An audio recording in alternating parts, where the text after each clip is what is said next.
Muli ay mapagpalang araw sa bawat isa. Tayo po ay darako muli sa ating pagbubulay-bulay ng salita ng Diyos. Ito po ay gabi-gabi natin o araw-araw nating ginagawa, umaga at gabi, sapagkat sinabi sa banal na kasulatan na huwag nating kalilimutan na basahin ang aklat na iyon o ang kautusan na iyon. Dili-dili natin o pagbulay-bulayan natin araw at gabi, na sa gayon matupad natin ang lahat na nakasaad doon, at sa gayon ay tayo giginhawa at magtatagumpay. Diba? Nais naman natin na tayo po ay magkaroon ng katagumpayan sa buhay natin. Kaya yung sikreto na matagumpay na buhay, ito po yung ginagawa natin.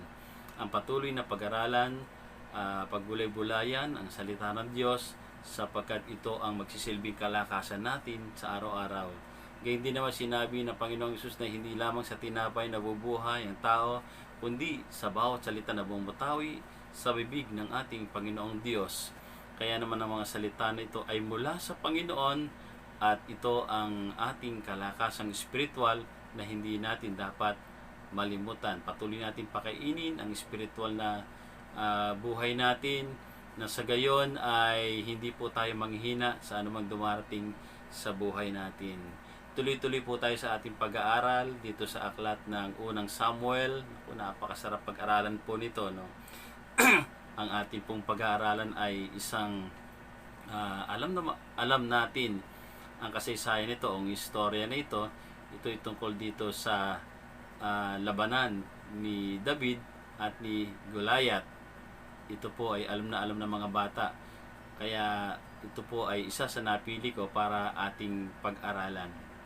Nais ko pong basahin sa unang Samuel 17:34 to 40. Kung meron po kayo diyang Bible, pwede nyo pong sundan ang aking babasahin. Nasabi po dito, ngunit sinabi ni David kay Saul, ako po ang nag-aalaga sa kawan ng aking ama. Kapag ang isa sa mga tupang inaalagaan ko ay tinatangay ng leon o oso, hinahabol ko po ito at inaagaw ang tupa.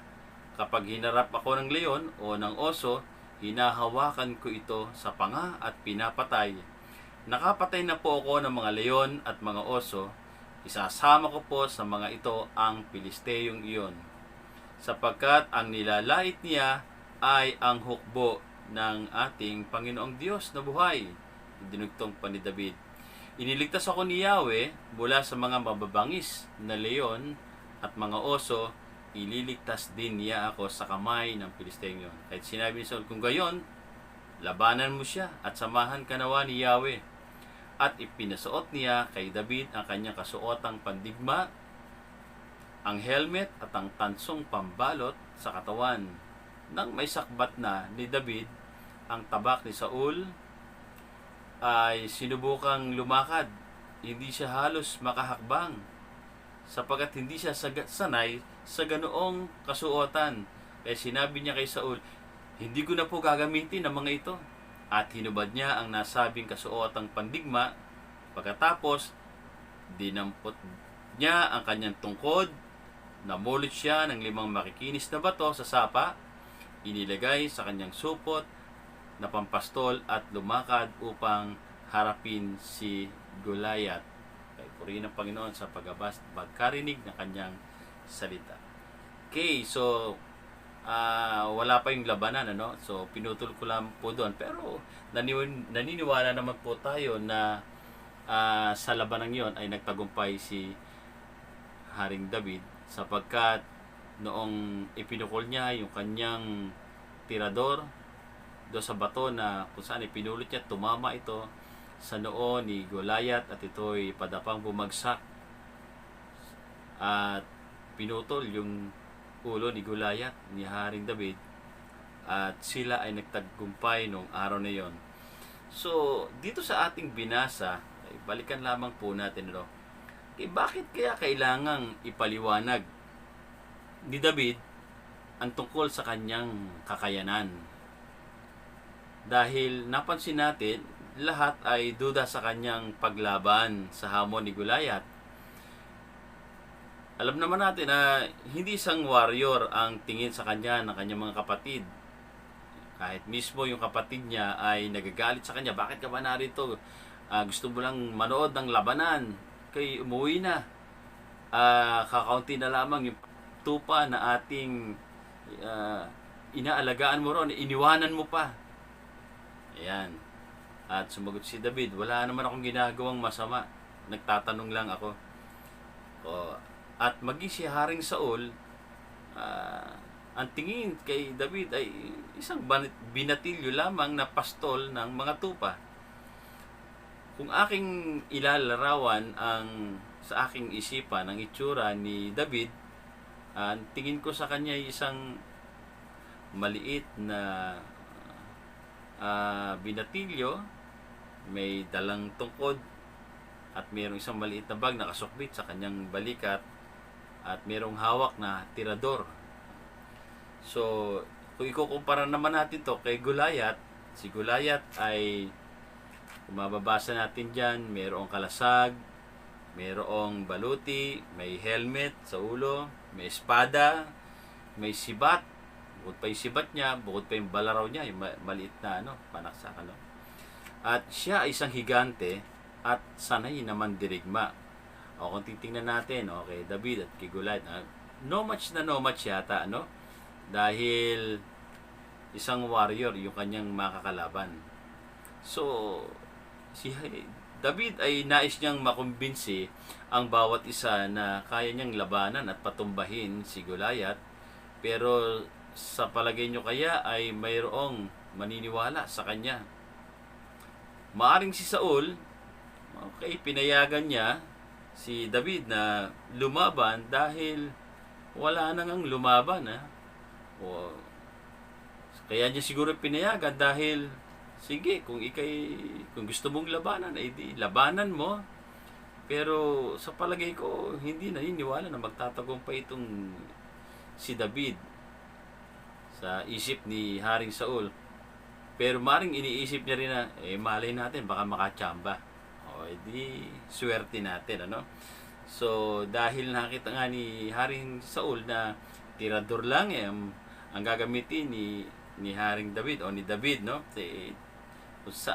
kahit saang anggulo niya tingnan, talaga, hindi mananalit itong batang ito, Ano kaya nakakain ito at naisipang lumaban, Pero nung marinig niya ang sinabi ni David na ang nilalait niya ay Diyos na buhay ng bayang Israel, hindi ako makapayag na nilalait niya ang Diyos natin. Ako ang lalaban sa kanya. Kaya kong patunayan dahil marami na akong pinatumbang oso, mga leon. Hinahabol ko pagka nilalapang aking alagang tupa. Pinapatay ko sila. Papatay ko rin yung Pilisteo yan. Isasama ko yan sa mga pinatay ko. So, ibig sabihin ay meron ng experience si Haring David o si David doon sa pagdating sa labanan. So, naniniwala tayo na itong si Haring David o si David ay merong katapangan na angkin. Sinanay ng Diyos sa pakikipaglaban sa mga mababangis na hayop. Alam niyang sa lahat ng laban ay sinasamahan siya ng Espiritu ng Diyos. Ito ang nararamdaman ni Haring David kung bakit sa kanya ay tiyak niya sa sarili niya na kaya niyang magapi o patumbahin o talunin itong si Goliath. Dahil nasa puso niya, alam niya sa sarili niya, mayroon siyang kakayanan. Simula nung siya ay pinahiran ni Samuel ng langis at italaga bilang hari ng Israel, naramdaman niya na ang Espiritu ng Diyos na sumasa kanya. Kaya alam niya ang kanyang kakayanan sa pakikipaglaban dahil alam niyang sasamahan siya ng Diyos, pangungunahan siya ng Diyos sa pakikipaglaban. At alam niya sa sarili niya na hindi siya nakikipaglaban para sa sarili niya, kundi nakikipaglaban ang Diyos para sa kanya. Alam niya sa sarili niya na Hindi pa sila naglalaban ni Goliath ay alam niyang magtatagumpay na siya sa laban dahil hawak ng Diyos si David. At ang Diyos ang magbibigay ng tagumpay sa kanya dahil kilala niya ang Diyos kung gaano ito makapangyarihan, at alam din niya na ninanais ng Diyos na lumaban siya kay Goliath. May katalinuhan itong si Haring David sapagkat hindi niya ginamit ang baluti ni Haring Saul dahil alam niyang magiging sagabal ito sa kanyang pakikipaglaban. Sa halip ay ginamit ang sandata na sanay na siyang gamitin. Sanay na siya, siguro nagtatarget siya, kaya niyang patamaan kahit ano. Matalino si David. Alam niya kung ano ang dapat niyang gamitin para magtagumpay sa laban.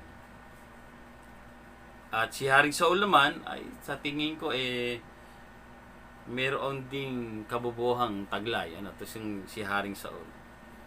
Alam niyang siya ay napakalaki, tapos ipapasuot niya yung kanyang damit pandigma dito kay Saul, ay kay David, na kung saan ay maliit, binatilyo. Ano kaya magiging itsura ni David kung ito'y isinuot? Diba, isinukat niya yung baluti, isinukbit yung nahirapan naman siyang lumakad. Baka bago siya makarating kay Goliath, hihingal-hingal na siya, wala na siyang lakas, hindi na siya makakalaban. So ikaw ba naman, ipasuot sa iyo ang napakalaking kasuotan, magiging pitted ka ba sa pakikipaglaban? Hindi. Ito'y magiging sagabal sa iyong pakikipaglaban. Alam nyo, kung mayroong dapat na lumaban dito kay Goliath, walang iba yung kundi si Haring Saul dahil siya ang pinakamalaki sa kanila. At si Haring Saul, siya ang masanay sa sandata niya. O bakit hindi siya lumaban? Una ay nasa puso niya na ang takot at alam niyang iniwanan na siya ni Yahweh, ng Espiritu ni Yahweh. Kaya ipinaubaya niya kay David ang laban na ito. Okay, tingnan natin bakit kaya nagtagumpay si David. Okay, tingnan natin bakit nagtagumpay si David. Una, kilala niya ang Diyos na buhay na makapangyarihan. Pangalawa, na ang tagumpay ay mula sa Panginoon at hindi sa kanyang sariling lakas. Pangatlo, hindi na-discourage sa mga sinasabi ng iba. Pang-apat, hindi nananga sa pamamaraan ng iba, kundi sa pamamaraan ng Diyos. Panglima, nakita niya ang malaki si Goliath na isang maliit na kalaban dahil alam niya na mas malaki ang Diyos na nasa kanya. So, tingnan po natin yung reflection natin dito sa ating mga pinag-aralan ito tungkol kay David. Alam natin na tayo ay tinawag ng Diyos para magtagumpay, hindi para maging talunan. Si David, kilala niya ang Diyos na buhay na makapangyarihan. So tayo dapat kilalanin din nating mabuti kung sino ang Diyos sa buhay natin, kung ano magagawa ng Diyos sa buhay natin, at tingnan natin na siya yung napakalaking Diyos, higit sa lahat ng mga higante ng pagsubok sa buhay natin. At alam natin, kilala natin na ang Diyos na ating pinagtitiwalaan at sinasampalatayanan ay kaya tayong ipagtanggol sa lahat ng laban natin sa ating mga kaaway.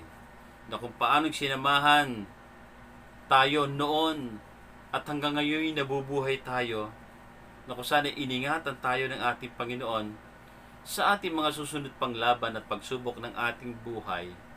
Kung kilala natin na si Yahweh ay makapangyarihan Diyos at siya'y sumasa atin sa magitan ng ating pagtitiwala at pananampalataya natin sa Kanya, hindi tayo bibiguin ng Panginoon sa mga laban na ito na nararanasan natin sa ating buhay.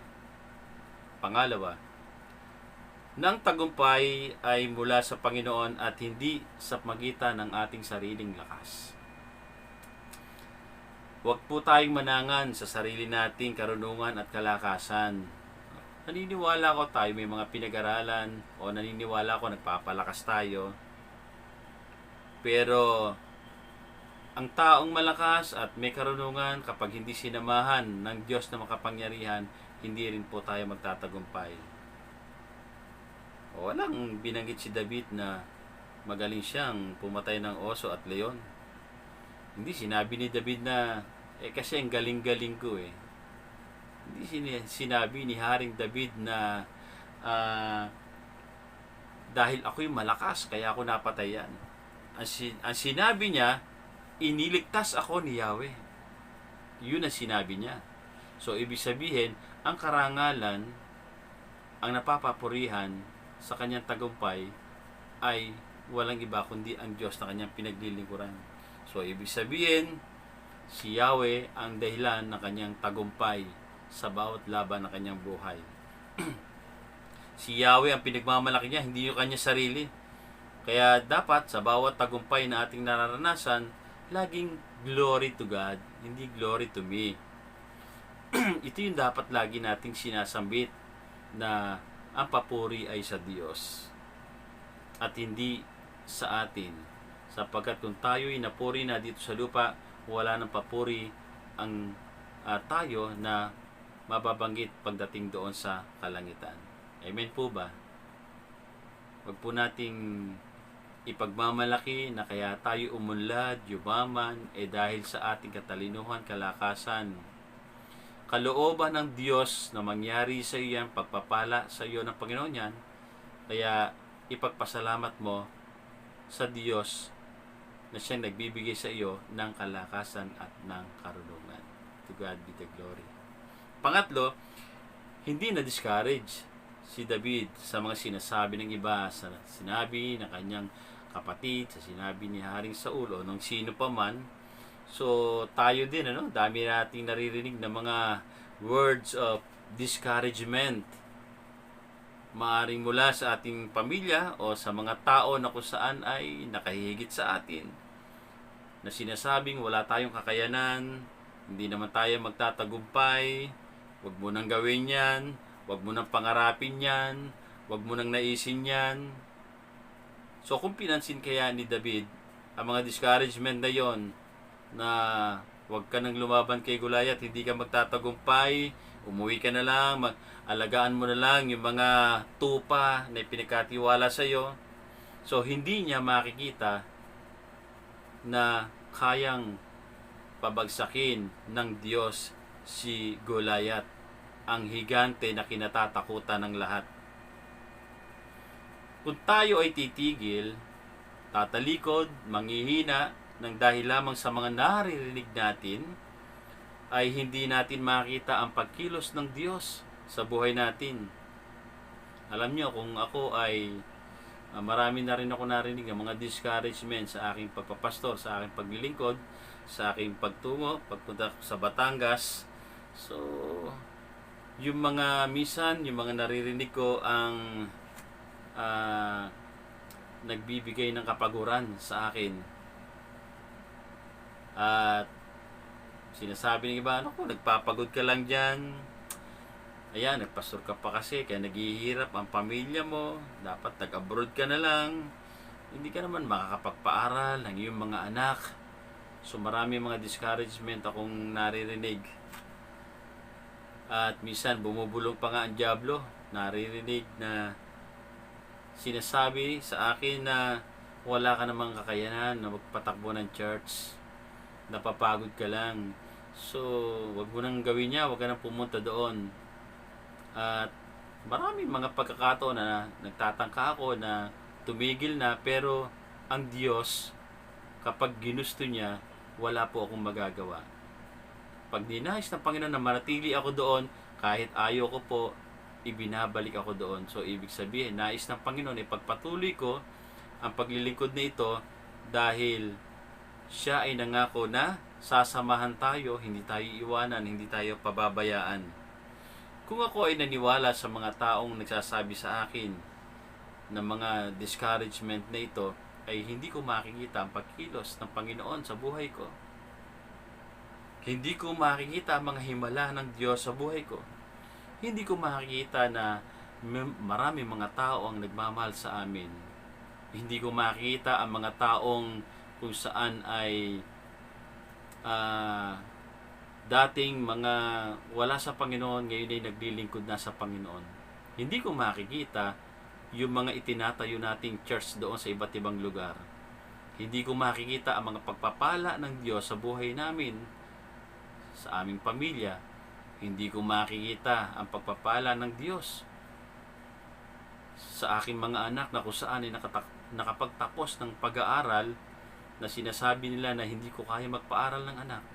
Pero niloob ng Diyos na makita ko ang lahat ng ito dahil hindi po ako tumigil sa aking paglilingkod sa Diyos. Kaya mga kapatid, huwag tayong tumigil sa paglaban dahil ang Diyos ang magbibigay sa atin ng tagumpay kapag hindi tayo tumigil. Pag sinabi ng Diyos, gawin mo ang mga bagay na kung saan alam natin na kapag sinamahan tayo ng Diyos, makikita natin ang mga himala sa buhay natin. Pangapat, hindi nanangan sa pamamaraan ng iba, kundi sa pamamaraan ng Diyos. Kaya nagtagumpay si David, ginawa niya ang pamamaraan ng Diyos. Dahil kung pamamaraan ng iba, sabi ni Haring Saul, ito, isuot mo itong aking mga gamit pandigma. Gamitin mo ito. Pero hindi niya ginamit yung pamamaraan ng iba. Yung kaloob sa kanya ng Diyos, yun ang ginamit niya. Iba ang pamamaraan ng ibang iglesia at iba rin ang pamamaraan natin. Maaring epektibo sa iba at sa atin ay hindi. At ang epektibo sa atin ay pwedeng hindi epektibo sa iba. Hindi pwedeng gamitin ni David ang kasuotan ni Saul. Hindi rin natin pwedeng gamitin ang sistema ng iba kahit ito ay epektibo sa kanila. May kanya-kanya tayong talento at pamamaraan na ang Diyos ay inilalagay sa puso ng bawat isa na kung saan tinawag niya para gawin niya ang mga bagay na iyon. At hindi natin pwedeng sabihin mali ang sistema ng iba dahil epektibo ang sistema natin. Alam ng bawat isa ang kanyang kakayanan at kung paano ito gamitin, kaya nais ng Diyos na gamitin natin ang pamamaraan na mula sa Kanya na sa gayon ay maparangalan ang Diyos sa bawat tagumpay natin. Dahil sa Kanyang pamamaraan na inilalagay sa puso natin, sa bawat lingkod na Kanyang tinawag, ay nagkakaroon ng kaganapan na makakilala tayo sa Diyos na nagbibigay sa atin ng kalakasan karunungan upang magtagumpay sa laban. Kung hindi ko man magawa ang pamamaraan ng iba, dapat tanggapin pa rin natin ang lingkod na Diyos na ibinigay sa atin dahil nakakakilala tayo sa Kanyang paglilingkod at hindi sa ibang mas magaling kaysa sa Kanya. Amen po ba? Meron silang pamamaraan. Hindi ko iba ang pamamaraan hindi natin sila tatanggapin bilang mga lingkod ng Diyos. Tinatanggap natin sila iba't iba man ang ating pamamaraan sa paglilingkod. Dahil ang Diyos ang nagkakaloob ng mga bagay na ito. Panglima, nakita niya ang malaking si Goliath na isang maliit na kalaban dahil alam niya na mas malaki ang Diyos na nasa kanya. Okay, napakalaki ni Goliath. Pero nakita ni Goliath, sabi niya, ano bang lalabanan mo? Tuta ba? Aso bang lalabanan mo? Tungkod lang ang dala mo. So mismo si Goliath, no? Nakita niya kung gaano siya kaliit kay David. Dahil ang tingin niya sa sarili niya, sabi, tuta ba o aso ba ang lalabanan mo? Tungkod lang ang dala mo, no? So kay David, sapat na yung kanyang dala para patumbahin ang kanyang kalaban. So lagi nating sinasabi, mas malaki ang Diyos natin sa mga problemang ito, tama po yun. Kaya lang, bakit gano'n? Minsan, pag nahihirapan na, ang iba ay dumadaing, at sinasabing, Panginoon, ang laki naman ng problemang ito. Kailan po ba matatapos ang mga bagay ito? Nahihirapan na po ako. Alam nyo, kaya tayo nahihirapan at hindi nagtatagumpay sa ating buhay. Dahil ang malaking problema, ang lagi nating tinitingnan at sinasabi natin na hindi natin ito makakayanan. Hindi ang pamamaraan ang iniisip natin, kundi ang malaking epekto nito sa ating buhay. Bakit hindi natin idalangin sa Diyos na bigyan tayo ng karunungan at kalakasan para malaman natin kung paano lalabanan ang mga higanting pagsubok na ito sa ating buhay? Tingnan natin kung ano ang mayroon tayo. At yun ang gamitin natin para magtagumpay, katulad ng ginawa ni David. Kung ano lang ang mayroon siya, isang maliit na tirador at isang makinis na bato, ay sapat na para patumbahin ang kanyang kalaban. Kapatid, ano ba ang mayroon tayo sa buhay natin? Siyasatin natin yung ating mga sarili kung ano ang ibinigay ng Panginoon sa atin. At yun ang gamitin natin para magkaroon tayo ng solusyon sa ating mga kinakaharap ngayon. Baka naman mayroon tayong mga talento, mga skill, o baka may mga resources tayo sa mga bahay natin na hindi naman nagagamit, pero panahon na para pag-isipan natin paano ito mapapakinabangan. Marami tayong magagawa dahil ipinauna na ng Diyos yung kanyang pagpapala, ipinauna na ng Diyos ang karunungan at kaalaman nito sa atin para maging epektibo tayo sa paggawa ng pamamaraan, sa paggawa ng solusyon sa mga problema kinakaharap natin sa ating buhay. Ilagay natin sa ating mga puso ngayon na tayo ay isang mananagumpay dahil kasama natin ang ating Panginoong Diyos sa ating buhay. Tandaan po natin, sa bawat problema na kinakaharap natin, mayroon pong solusyon. Mas maraming solusyon sa isang problema. Kaya huwag tayong panghinaan ng loob, huwag po tayong matakot, huwag tayong mabalisa. Daraan lang ang krisis na ito sa buhay natin, pero pagdating, matapos ang krisis na ito, may panibagong tayong sigla at kalakasan nagmumula sa ating Panginoon. Pagpalain tayong lahat ng ating Panginoon. To God be the glory. Tayo po ay manalangin. Ama naming banal na makapangyarihan sa lahat, dalangin ko po ang lahat ng nakakaranas ng mga pagsubok sa kanilang buhay, kahirapan man, karamdaman man, abutin mo sila, O Diyos, at pagkalooban ng kalakasan at kagalingan nagmumula sa iyo. Lord, dalangin ko na ipagkaloob mo ang lahat ng kanilang mga pangangailangan. Ano man ang kanilang pangangailangan ngayon, ay ipagkaloob mo sapagkat ikaw ang Diyos namin. Ikaw ang Diyos ng pagpapala. Ikaw ang Diyos na makapangyarihan. Ikaw ang Diyos ng himala. Ikaw ang Diyos na nagkakaloob ng lahat ng aming mga pangangailangan.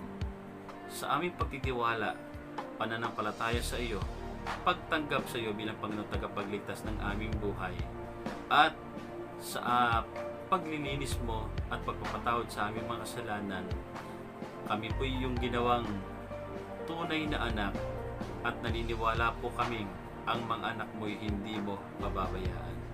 Kaya dalangin namin, O Diyos, na anumang aming kinakaharap na pagsubok ngayon, ito po'y aming ipinagkakatiwala sa iyo. At naniniwala po kami na pagtatagumpay namin ang lahat ng mga nararanasan namin sa aming buhay. Salamat po, O Diyos, sa iyong kapurihan, karangalan at kadakilan sa pangalan ng Panginoon Hesus. Amen. Marami po salamat sa inyong pagsama sa pag-aaral na ito. At ito po ay ina-upload ko sa YouTube. Pwede nyo po itong ipasa sa iba, ibahagi po sa iba para maging daluyan din po kayo ng pagpapalang spiritual sa iba. At huwag kalimutan i-subscribe ang atin pong channel sa YouTube. At inaasahan niyo po marami pa pong mga mag-aaral ang ibabahagi ko po sa inyo sapagat araw-araw po yung ating pag-aaral ng salita. So pagpalain po kayo lahat ng ating Panginoon. Wish you all, God bless you more.